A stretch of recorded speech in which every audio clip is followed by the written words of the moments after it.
Maybe it's just because we had a prayer time. I'm glad you're here with us. Our goal each week is to reorient our lives around a rhythm of following God. And Jesus, actually, I'm going to read from the scripture today, but Jesus simplified that down to loving God with all your heart, mind, soul, and strength, and loving your neighbor as yourself. That's what we try to do, remind ourselves that this is who we want to be each week. So thanks for joining us. Ooh, going off the side stage, the green room. Thanks for joining us today. A quick announcement is we are going to be celebrating Easter as a community, and for all who would join us on Easter Day, which I think is April 17th, and we're going to be at Tico Time for the second year in a row. I think the best venue in the Four Corners area. And so we're going to get to do things like worship together and eat together, but also they're opening up their toys for us to play with. So it's just going to be a great time. I hope you can join us.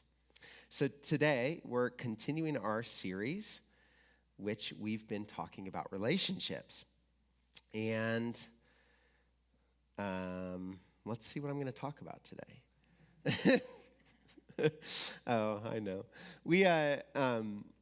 I said a few weeks ago that a youth pastor once told me, are you the kind of person that when you walk in a room, you are the there you are person, or you're the here I am person? And I've always felt like that was a helpful way to get myself out of myself, you know? And I could ask that again. Did you show up at church today saying, there you are? Or did you show up to church today saying, here I am? Now, what I want to do today is actually undercut that message. Can I do that? Here's the complexity of real life. Life isn't binary, is it? It's not as simple as there you are or here I am, is it? No, in fact, I want to bring up a couple scenarios to you, and we'll see if we can figure out the there you are and here I am balance. Here's the first scenario. I don't remember where I heard this, a book I read, I think, but a woman is on a public transportation system, and she sees a dejected man with a few kids, and the kids are just crazy, like tearing up everything. And finally, out of rage, she confronts the guy and says, hey, why don't you take care of your kids? And he looks up at her with sadness in his eyes, saying, I just left the hospital where their mother passed away, and I just don't know what I'm going to do. Here's the next scenario. A married couple, they keep trying to build their relationship, but every time they talk about finances, the conversation goes,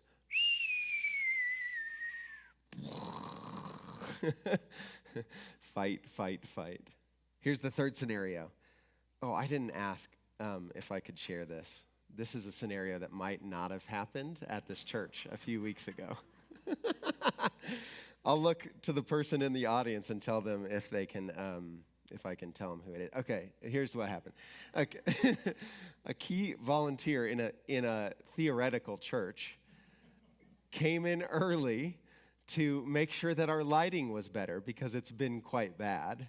And they tweaked all kinds of things and got everything ready, and then a theoretical pastor came in a few hours later and was annoyed that the lights were shining in his face, and without even saying anything, went right up to the lights and adjusted them away, only to interact with this theoretical volunteer later, and there was tension between them.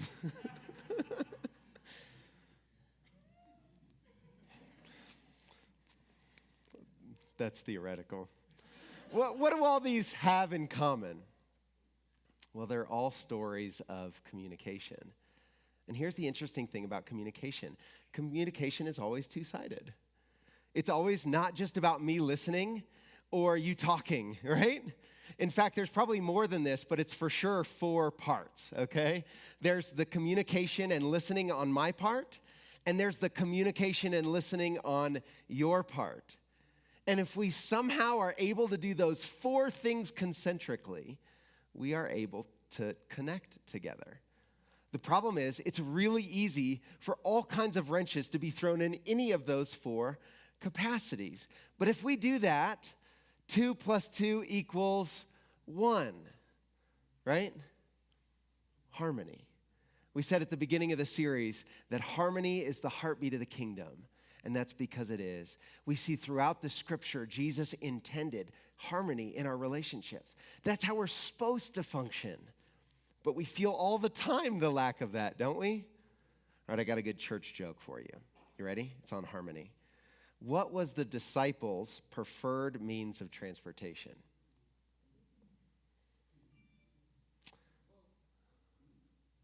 A Honda.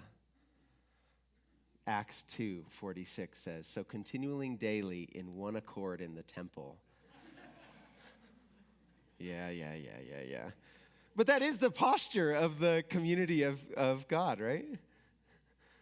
Some of you didn't think that was very funny. Lighten up, right? Okay. See, here's the deal. In relationships, we want to experience harmony. And the basis of that is love. But the how of that is communication. And that's what we're going to talk about today. So before we talk about the how, let's talk about the why just for a little bit.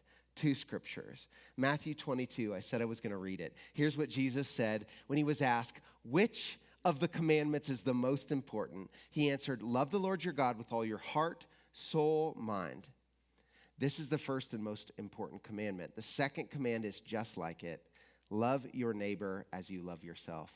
All of the law and the writings of the prophet depend on these 2 commandments. I think this is profound because this is ultimately what we are after. And if we're really after this, then our love relationship with each other has to be communicated in a way that that love can be grasped. It can be taken hold of, right? And 1 Corinthians, Paul takes this a little farther. He says this, love is patient and kind. Love is not jealous. It doesn't brag. It's not proud. Love is not rude. It is not selfish, and it does not get upset with others. Love does not count up wrongs that have been done. Love takes no pleasure in evil, but rejoices over the truth. Love patiently accepts all things, always trusts, hopes, and endures. I love that because it starts to get a little bit more specific. This is how love is supposed to function in our relationships. By the way, anybody read or hear that and say, ooh, that's hard. It's hard to be patient when somebody is annoying. Stop being annoying and then I'll be patient, right? It's hard not to be rude when you've stayed up all night taking care of a baby, right? It's hard not to be, or it's hard to be kind in every circumstance. Sometimes it just feels like the quickest thing out of my mouth is the best thing. Is this really always my standard? Well, I think maybe thinking of it as a standard is not the way. Maybe thinking of it as this would be the goal of the kingdom. This would be the goal of our relationships is a better way to think about it. And in the practical sense, all of this comes down to communication. It comes down to the how. How do we speak to each other? How do we be patient? How do we look each other in the eye? How do we actively listen to somebody? How do we get in the trenches with each other so that our relationships can model the kind of love that we want to experience? So today's, I'm going to do something I've never done before, all right? I'm going to do a sermon on my soapbox of communication. And I feel like this could just epically go wrong. And if it does, give me grace. See, here's the thing. When I speak, I try not to speak from my soapbox, right? Ever. I don't know if soapbox is even the right word, but I try not to just turn it into, here's DJ's opinion about how we should live, right? When you do that, you start talking about really personal and sometimes dumb things. Instead, I try to always just go back to, how do I understand that God communicated his heart to us through the scriptures and through our experience? That's what I always lean on, right? But today, I thought about it, and 15 years of being a pastor, communication has been the number one thing that I do practically day in and day out. And so I decided, you know what, I'm going to take a risk, and I'm going to give you my top 7 principles of how to do communication well, all right? So these are not God's principles, and these are the how. And when we get to the how, we've got to remember the why. The why is because God loves us, and he wants us to love each other. How? You got to do that out of your heart. You got to do that in the best way that you and I can. So before we do that, before we jump into the communication hows, I want to do a little communication test with you. How many of you would say that you are excellent at Gen Z speak? Some of you certainly say what? Let's go. All right. So today we're going to take a quiz. And the quiz is going to be, what do these 5 things mean? All right. You ready? This is all about communication. The first one's an easy one. You ready? Fam means bro, ugly, lame, or gross. Oh, don't say it out loud. This is a testing your own skills. All right, answer. Fam's a shorter word for family, but don't be fooled. It can be used to describe your friends or the way millennials use bro. I love that because I always say, what's up, bro? And I'm like, oh, that's so shoogy. Sorry, we're going to get there. So the next word, shoogy means, by the way, would you have ever expected it to be spelled this way? Okay, shoogy means, it makes me want to dance, silly, uncool, or offensive. You got your answer? Shoogy is a slang adjective mocking someone or something that is uncool. They're out of touch with the current trends and trying too hard to be trendy. Similar slang terms are basic or normie. Let me give you an example. Skinny jeans are so shoogy. I'm sorry. It's true. Life's changing. Now, I don't know what's not shoogy, so, I'm just the guy talking here, but this is real. Okay, how you guys doing so far? 2 for 2? All right, next one. CEO means you're in charge. Represent the institution. To master something, or you own a business. It means if you're a CEO of something, it means you've mastered it, or you're a pro. I'm so CEO at skateboarding. I'm not. I don't know. That's okay. Did you get that one right? All right, next one. Ghosting means to imitate someone, to ignore someone, to scare someone, or to go out at night with your friends. You guys know? Yeah. This term is common amongst earlier talking stages of relationship. Ghosting someone means you start ignoring them or stop texting them back. Did you get that one right? Okay, good. More of you said yes on that one. All right, last one. Bougie. This one's easy. If you're bougie, it means to get drunk. It means that you're fancy, that you eat organic food, or you're from a different ethnicity. Which one is it? Fancy. That's right. You got it. All right, let's take the quiz. Let's see how we did. Go to the last slide. Score. If you only got 1 or 2, that's a big yikes. Which evidently means really embarrassing. If you're a 3, you're a stan, which means you're a mix between a fan and a stalker. Sorry. If you got 4, I know what it means, but I don't know how to say it. Does anybody know how to say it? If you know, you know. If anybody ever says that to you, if you know, you know. And number 5 means you're woke. How many people are woke? Okay, all right. Some of you are good.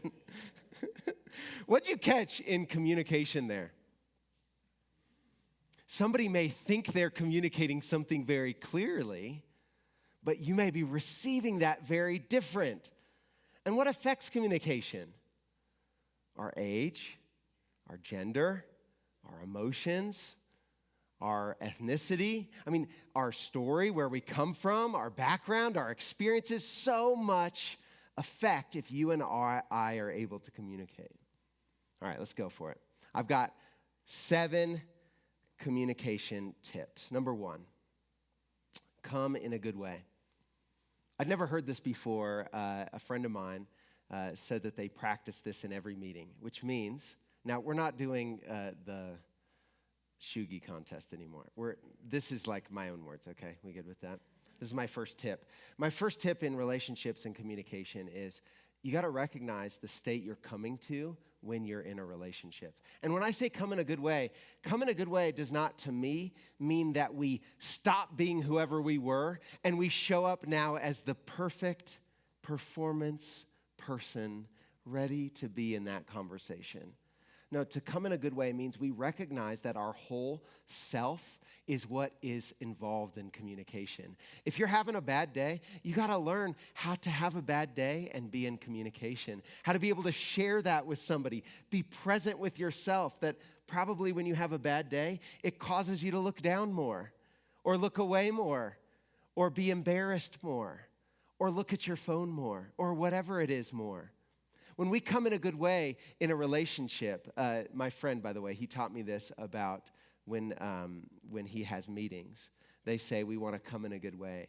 And one of the ways we do that in our meetings at the church, when our groups get together, is I make everybody do a feelings list. And what we do is we walk through a feelings list, here's all the feelings that you might feel, and we say, I feel this, and here's why. And we do that because we recognize that in communication, we're coming together as whole people. And whatever we just came from affects where we are today. And unfortunately, so many of us, when we come to meetings or when we engage with people, we try to shut off ourselves. And the problem is that it gets out. It squirts through the gaps.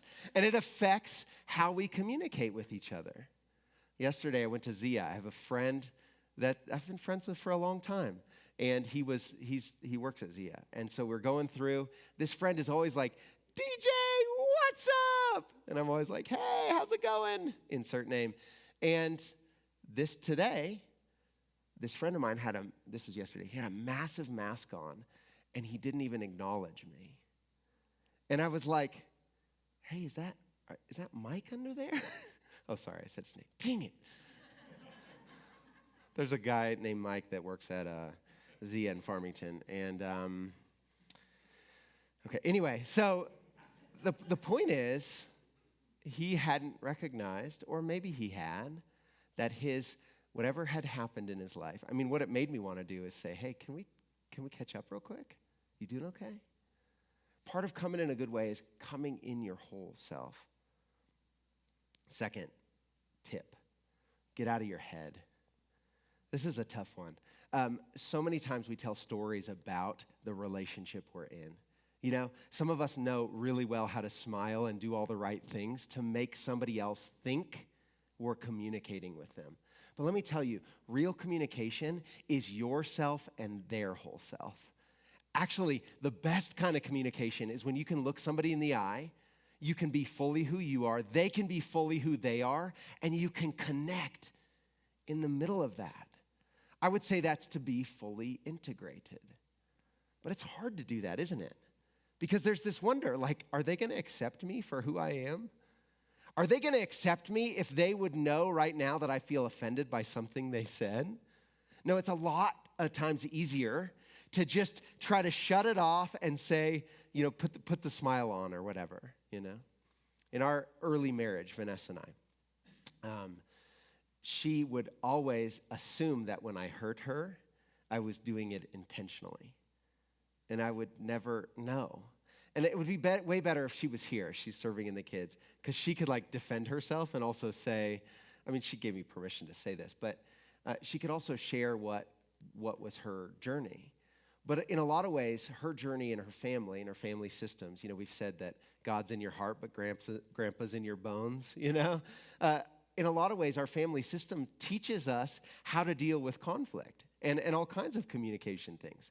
Well, in her family, the way you dealt with conflict is you basically tried to say, this doesn't matter, right? I don't want to be a block or an impediment, and so I'm just going to stuff that down and try to keep going, because they probably didn't mean to, right? But then, of course, that festers, and it turns into something that becomes nasty. And a lot of times she would say, well, when you hurt me then and then and then and then, when it all blow up, I'd be like, wait, I hurt you then and then and then and then? I don't read your mind.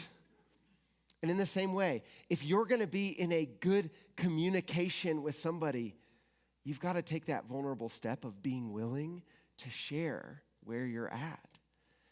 My guess is that every single one of us in some way have a relationship right now that is strained.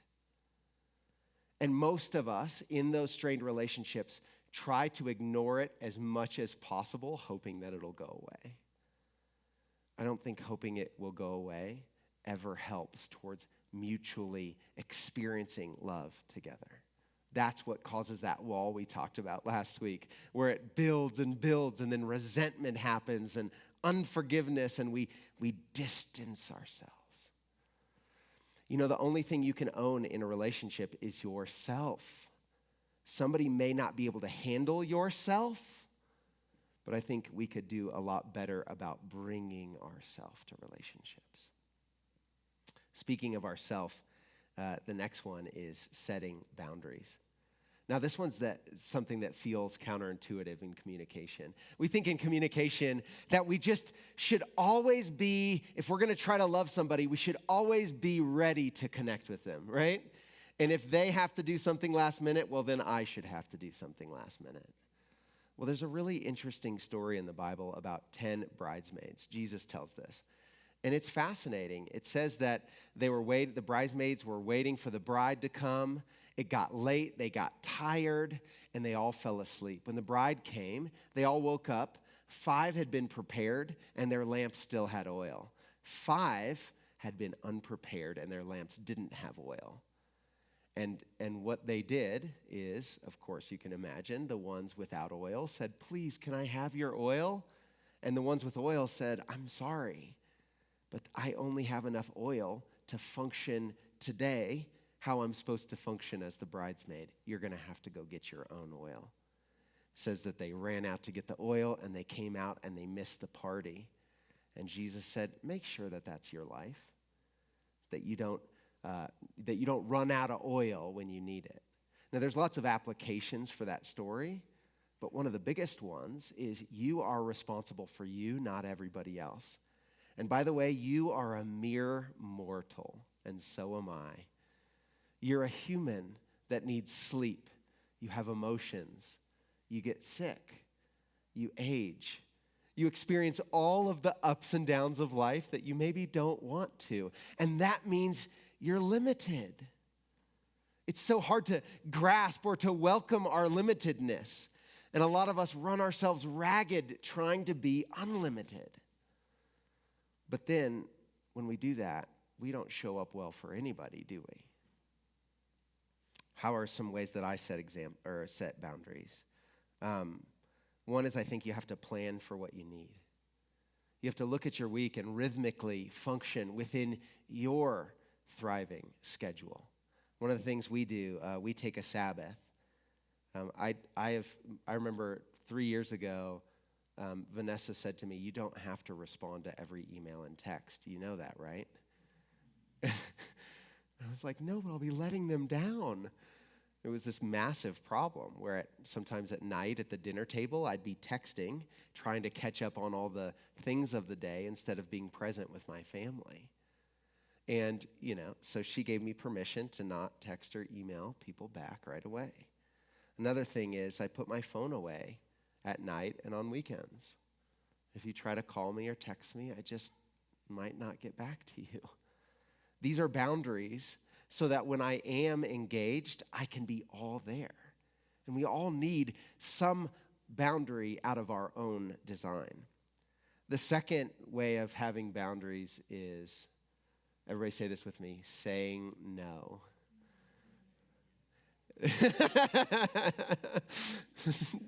Did you just say yes? Mm-hmm. Yeah.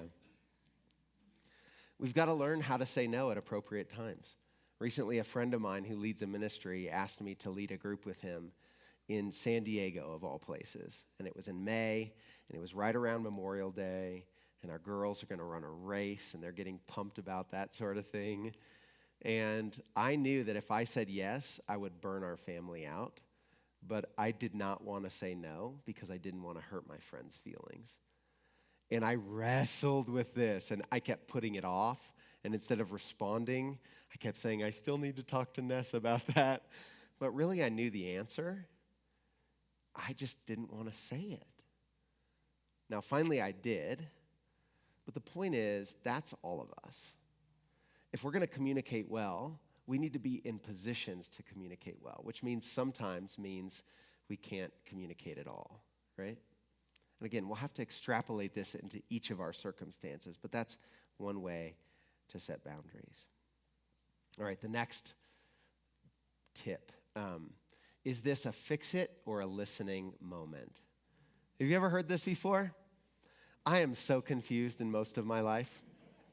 I don't know why people are telling me the things they're telling me. Do you want me to fix it? Great, I'll fix it. Do you want me to just listen and hear you? Great, I'll listen and hear you. Here's the thing, most of the time I get those two things wrong.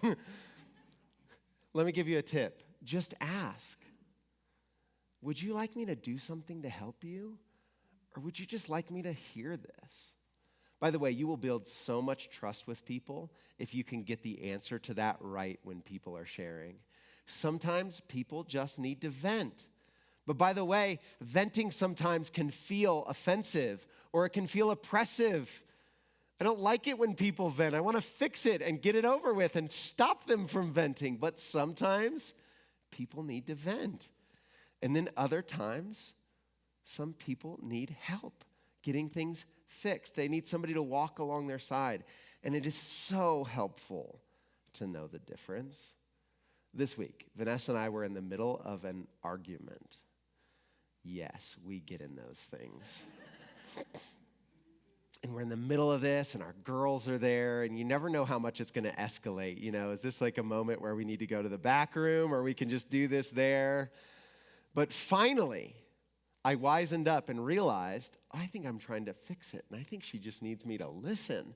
And about that time, she said, stop trying to fix me. I just want you to listen. It totally cleared up the situation.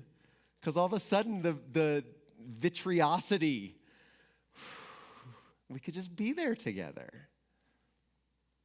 All right, here's my next tip. Actively listen to understand. All right, don't just go, uh-huh, uh-huh, uh-huh, uh-huh, uh-huh. The key to having a connected relationship is when we're really trying to draw out the other person. And so don't fake the listening thing, but make sure that you're actively listening to understand someone. I found this to be so helpful for me to say, what do I not understand about this situation? And now I've constantly started to put that into my practice when I hang out with anybody. What do I not understand here? It's really easy to think that you know all about other people's lives. You just don't. You don't know their background. Even if they've told you, you haven't walked in their shoes. Even if you're married to them and you're constantly interacting, the truth is you probably don't understand every situation or any situation. And that means you can approach the conversation intrigued, saying, oh, tell me more about that. Now, here's a couple practicals for this. One, let's talk about active listening. Did you know that, I think I put this in the email, but 70 to 93% of communication is nonverbal? It's not what you say, it's how you say it. And that absolutely goes for listening. So, eye contact. I thought this was interesting. Did anybody notice this during Mask World? Where do we look? I find it intimate and sometimes too hard to look somebody in the eye. I find myself wandering around their face. And frankly, I would just encourage you to work on that. It's like a muscle that needs to be built. That's a connective muscle. Learn to look people in their eye. And then here's a big one for me. Put your phone away. Don't put it on the table. Don't have it on ring. Don't clap at me for this. Your watch, the same thing. Did you know that every time you look at that communication device when someone is talking, you're telling them something? In fact, you're telling them 4 times more than what they're getting from the rest of your language. So 4 times more, you're saying, I'm really interested in what everybody else has to tell me, not you. Active, be intentional. It might get you in trouble in terms of being late to other meetings because you spend longer with people. But I would have that as a problem as opposed to the one of a disinterested friend. Here's another practical. Don't formulate your responses. You ever notice yourself doing this? They say something and immediately you're like, oh yes, this is an argument and I think I'm going to win. Okay, so they said that, I think I'm going to say. You ever catch yourself doing that? In fact, sometimes I think when we feel insecure in relationships, that's what we tend towards because we want to be confident in our response. But unfortunately, then what we're doing in that moment is we're turning our focus from you to me. You ever talk to somebody where you can tell the intention of this conversation for them is to talk? I mean, is that life-giving for you? Is that what you wanted? Like to sit down and hear them talk for an hour? If you're communicating, probably the answer is no. Probably you wanted a give and take. But give and take is a vulnerable proposition because you can't just give a series of talks to that person, You've got to interact and listen and be okay with uncomfortable white space when you get to the end. I would say default on learning to ask great questions. Here's some questions that I use. What intrigues me? This is for me. What's intriguing right now? What do I not understand? And here's a big one. How does it feel to be you? I don't always ask that directly, but I'm always thinking it. When somebody's sharing, how does it feel to be you? That helps me communicate and connect. All right. Talking too long, so I'm going to do the last 2 quick. Last one, or two ones. One, personalities. And they greatly dictate how somebody communicates. Did you know that? Did you know that other people don't think like you? Did you know that they don't communicate the same way you do and that their language of connection is different than you? I would say become a studier of personalities. Become somebody that is very intrigued by what personality somebody is and how that drives them so that you can connect with them and understand them. And if you do, I think the diversity of that relationship will help you learn how to thrive. We said earlier that we want to be differentiated and connected in a relationship. Differentiated means you can be your personality and I can be mine and we can still be connected. It may be hard, because your mode is different than mine, but we can do it. All right, last thing, encourage people. I think there's just not enough of this in our world and in our lives. I love that Jordan Peterson article that I mentioned a week ago. He said, give precise, meaningful praise. And this was his tip, by the way, of having better relationships. How many of us would thrive if our world was just normal at giving precise, meaningful praise? Here's what I want to encourage you to do. In your next time that you have a connection with somebody, see if you can give them precise, meaningful praise. See if you can look them in the eye and say, you know what, here's just something I absolutely appreciate about you. I think it'll go a long way towards helping us have the kind of relationships we want to have. That's all I had tonight. I want to actually Yeah, I'll do this. Doug, come up here. Yeah, sorry, buddy. Boundaries?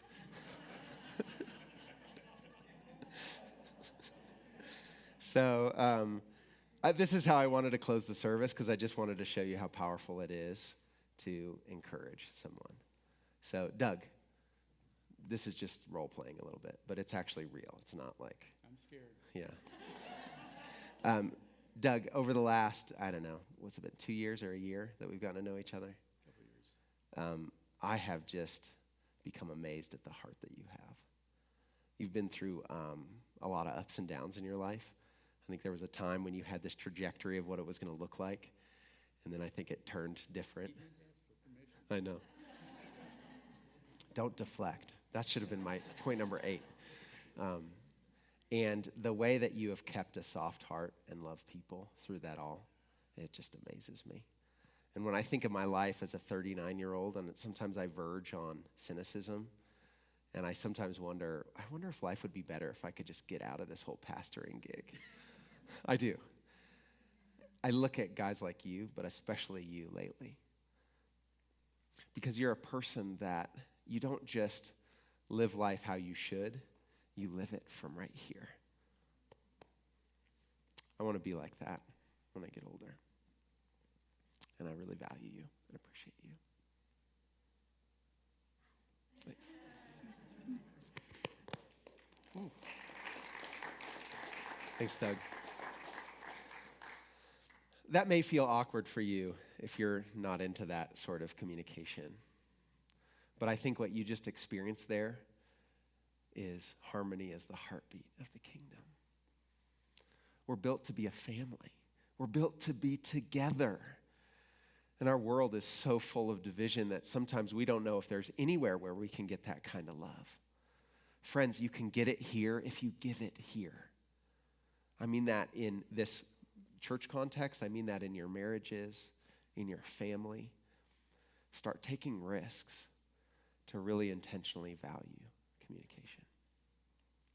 Jesus, I just pray that you would bless us as we walk away today with the gift of being great communicators of your love for each other.